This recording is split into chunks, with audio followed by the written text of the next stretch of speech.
Pemirsa, pemerintah Kota Banjarmasin berencana membuka kawasan wisata Siring Jalan Pertendean Banjarmasin Tengah, khususnya di area dermaga Pasar Terapung.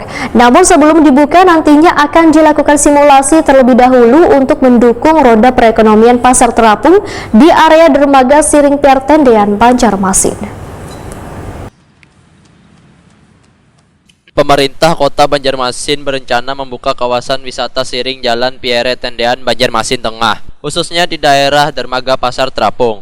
Namun sebelum dibuka, akan dilakukan simulasi terlebih dahulu. Wali Kota Banjarmasin, Ibnu Sina, wayah ditakuni Prima TV, baisukan Selasa 2 November 2021 memadahkan status PPKM di Banjarmasin telah turun ke level 2, sehingga berbagai sektor roda pembangunan, baik itu pendidikan dan perekonomian akan kembali digencarkan. Untuk mendukung roda perekonomian, maka nantinya akan dilaksanakan simulasi pembukaan Pasar Terapung di area dermaga Siring Pertendean Banjarmasin. Kemudian, hasil dari simulasi akan dilakukan simulasi.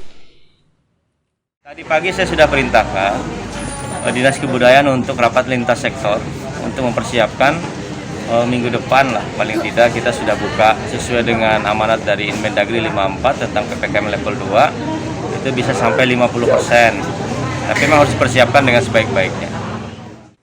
Ibnu Sina menambahkan, bagi pengunjung area dermaga Pasar Terapung maupun sekitar Siring tetap mematuhi anjuran pemerintah, yaitu menjalankan protokol kesehatan COVID-19 dengan tetap memakai masker, membasuh tangan dan menjaga jarak.